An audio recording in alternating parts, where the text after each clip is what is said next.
to the SEGA Lounge Summer Series 2021.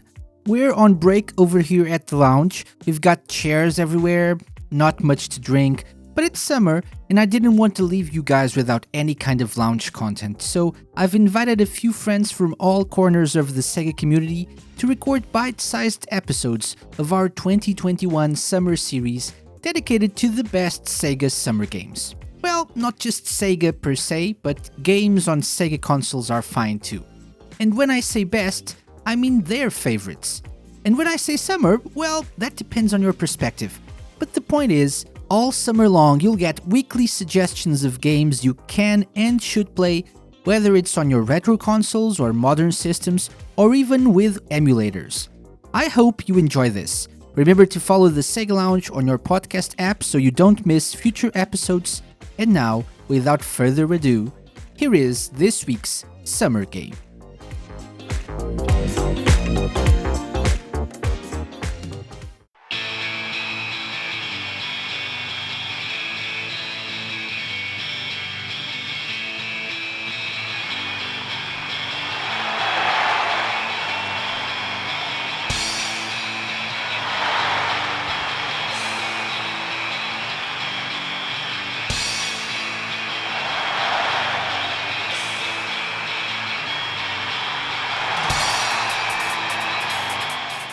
Hey everybody, hey KC, thanks for letting me join and participate in this. I hope you're enjoying your time off. My name is Bryant. I'm from the Saturn Junkyard. I host the Titancast podcast.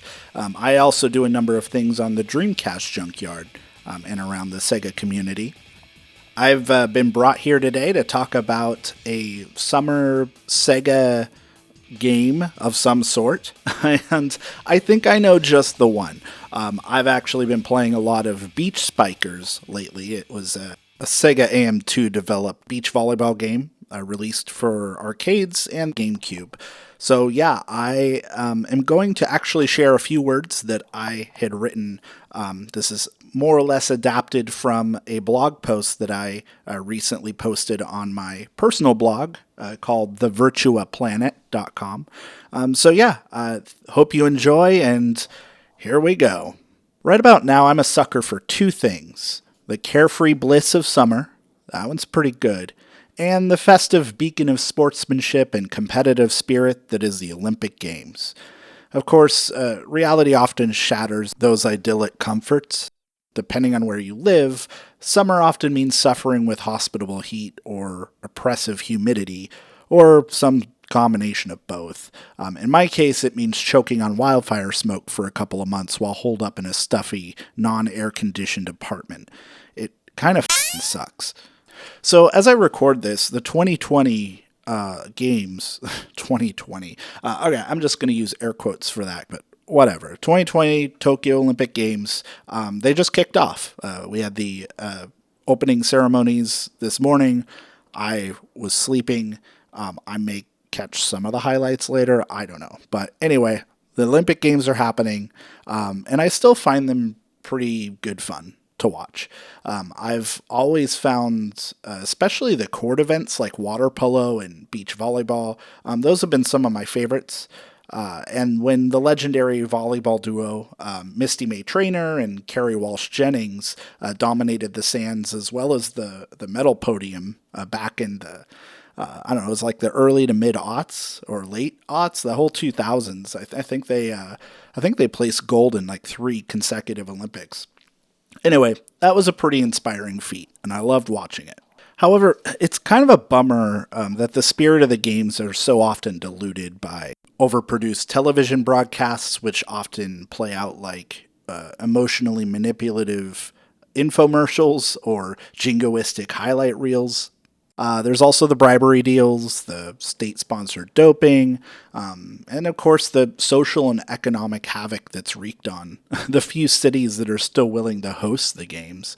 I can't remember what city is hosting the 2032, but they just announced that, and I think they were the only city to actually bid, which either goes to show how corrupt the process is, or more likely, I think more and more cities just don't really see a point in it. They're not really getting much for the return. And certainly as we see with people protesting in Tokyo right now, and just the general discontent among Tokyo citizens that they moved forward with running the Olympics at all in Tokyo, I think it just goes to show how little demand there is, at least among the broader populace, for these games to actually happen.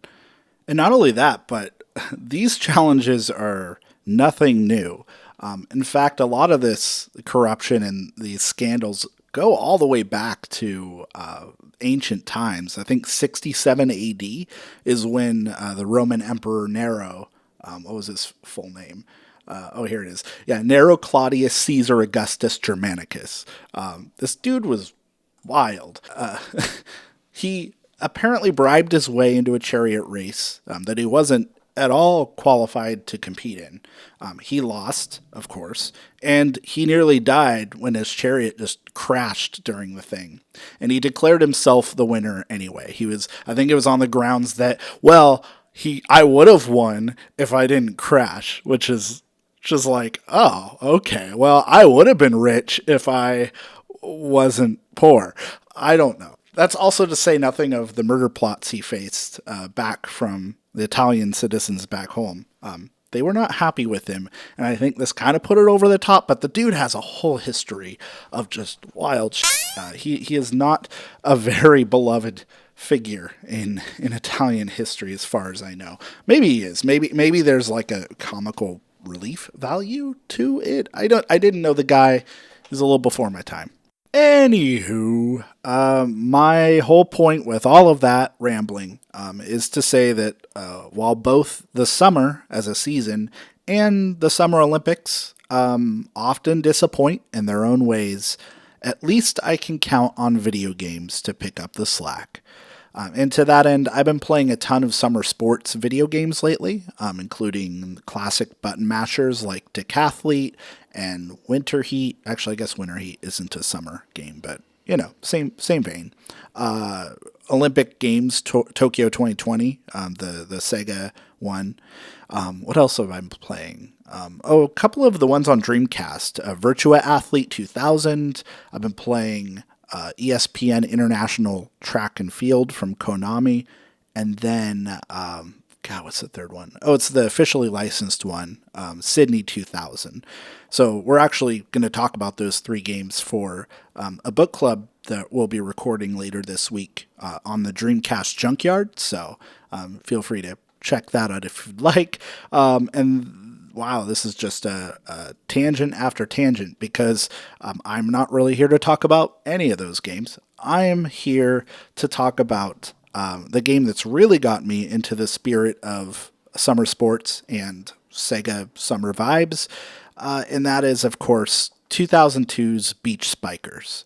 And for those who may not be familiar with it, Beach Spikers, I think its full name was like Beach Spikers, Virtua Beach Volleyball or something like that.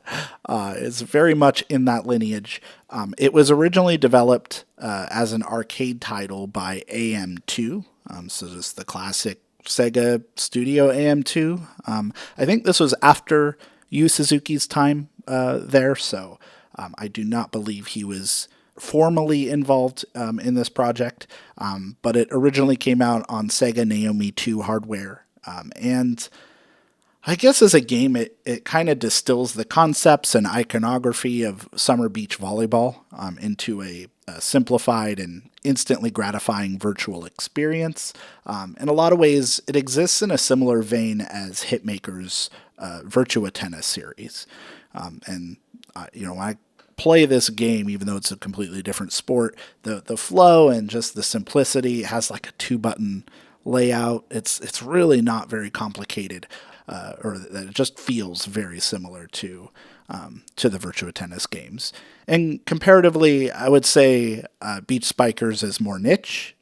It only came out on GameCube, and I think it was just this game. I don't think they actually made a full series of it. It didn't have any sequels, and it didn't really take off like Virtua Tennis more or less did.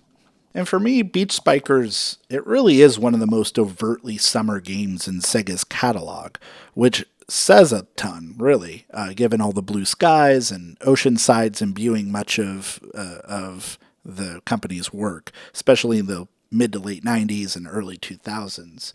Aesthetically, Beach Spikers really does drip with the sunny summer vibes and all the sandy beaches and palm trees and rampant outdoor advertising that entails.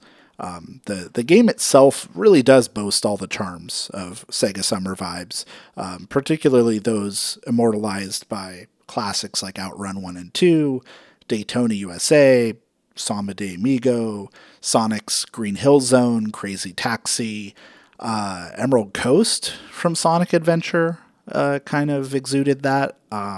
Jeffrey's stages, certainly, in practically every Virtua Fighter game. And what else? Green Dog, the beach surfer dude, maybe. Yeah. But anyway, this is AM2's first and only foray into beach volleyball, as far as I know. And it's not a particularly robust game. They added a couple of multiplayer options. There's a few training exercises and mini games, as well as the obligatory arcade mode. But functionally, most of those are kind of just diversions at best. Like, there isn't a lot of meat on those bones, except where the true heart of the game lies is its World Tour mode. In World Tour mode, you progress your custom-created duo of characters through, or characters, whatever. You custom create both of them. You play as one, and one of them's your partner, and you play together through 8 tournaments over the course of a season.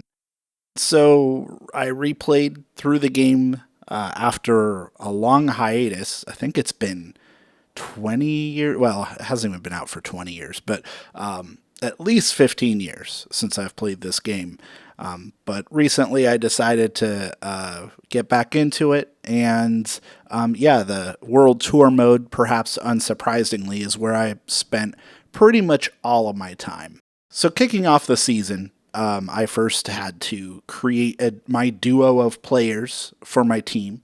And to this end, Beach Spikers really does offer a surprising breadth of customization options. It features dozens upon dozens of facial presets, hairstyles, uniform designs, and whatnot that you can adorn your players with. And so, being an AM2 developed title in Sega's classic Virtua lineage, I guess, technically, I figured it would only make sense to pay homage to a couple of the characters from Virtua Fighter, which is, of course, AM2's most iconic series, maybe, depending on who you ask. Some might say Shenmue, I don't know.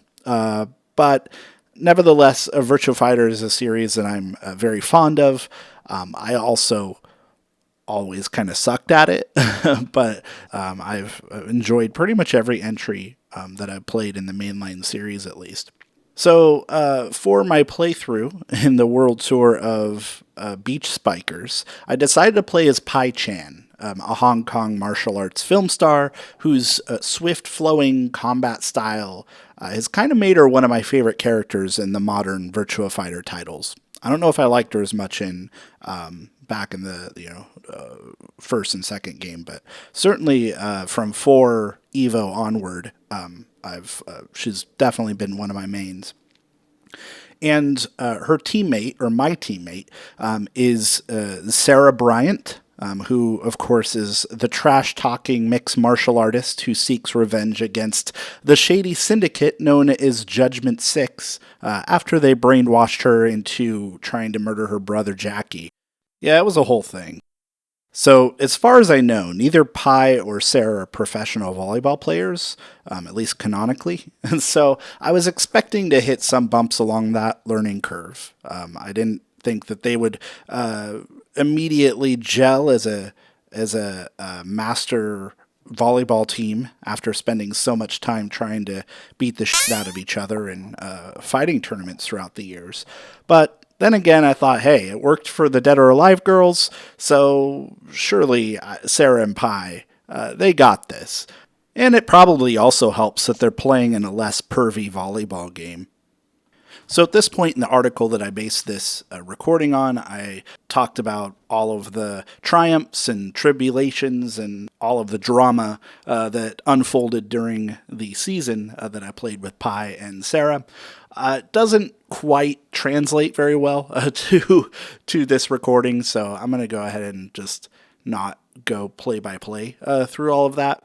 Plus, there's a lot of images and captions and random tangents about the various sponsors of the tournaments that, I don't know, maybe they're more entertaining in written form, but doesn't really work here. So I will give some of my just overall thoughts on the World Tour mode here. And at the beginning in those early tournaments, your partner is essentially useless. Sarah had 0 skills in every category, so she couldn't really serve, she couldn't hit or block, or her reaction times were incredibly slow. So it was a little frustrating, kind of entertaining because it forces you to be a little creative in how you approach things given all of your partner's deficiencies. I ended up just hogging all the hits myself and trying to play both defense and offense for our team with very mixed success. And that's probably putting it charitably.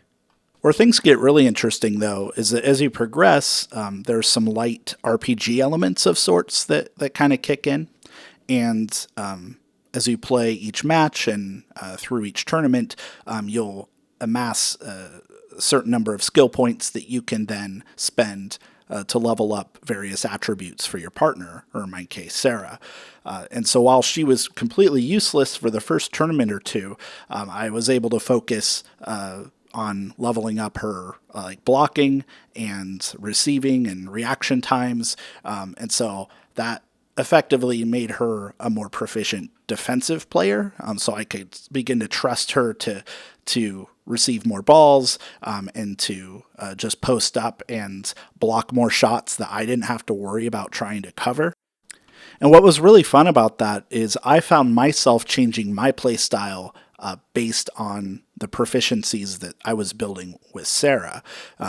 So for example, as she became a really skilled blocker, she was basically a machine in that aspect of the game. And so instead of trying to cover every shot that came our way, I would just stand in the backcourt to try to hit anything that got past her. But for the most part, she was able to return a lot of balls and score a lot of points just through her blocking skills once I leveled those up. Yeah, and a lot of that just kind of leads to some very interesting dynamics that make the World Tour mode a little more nuanced and complex than it otherwise would have been. It leads to some interesting situations where you're evolving your play style, and some of the opponents have different strengths, and they have varying levels of difficulty as well. And all of that just kind of leads to some emergent storylines of sorts based on how the advantages and disadvantages kind of ebb and flow. And I really did find myself building mental rivalries with certain teams just through how everything played out and how everything evolved as the tournaments went along. So yeah, those are some of my general thoughts about my time with replaying Beach Spikers today. I still really enjoy the game. I think it's an unmistakably SEGA arcade style experience with its interpretation of volleyball as a sport.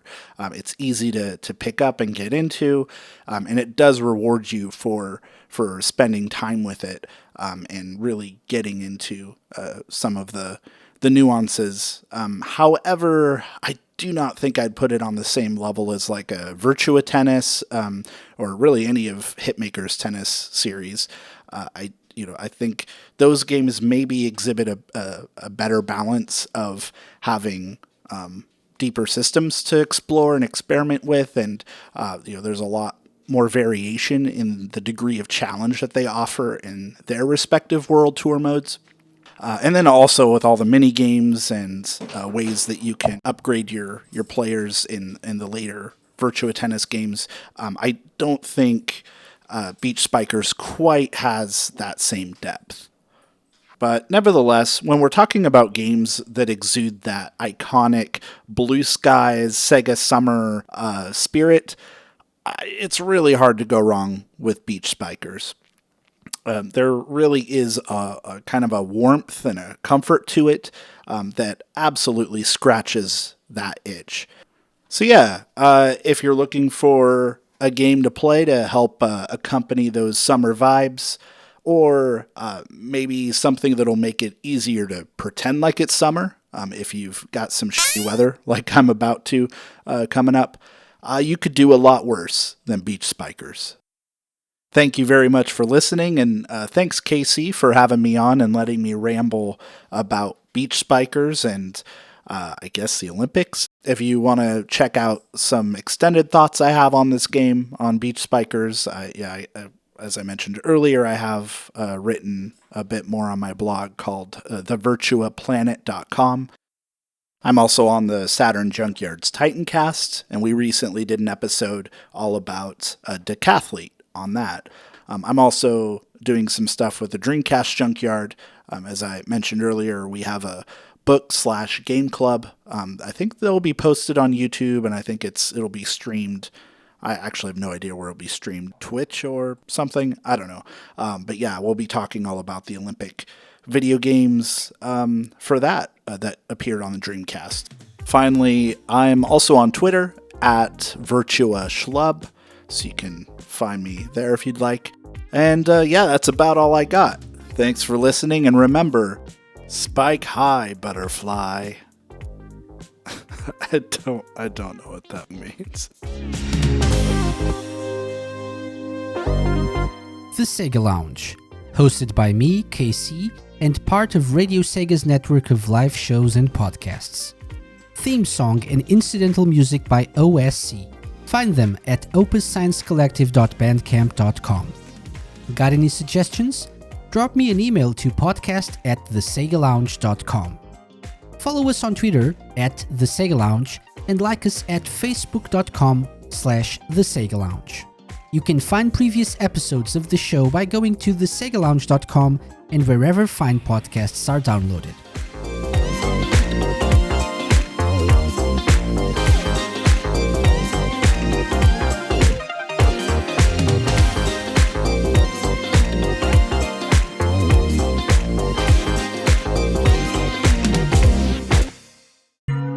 A Mixed On Productions podcast.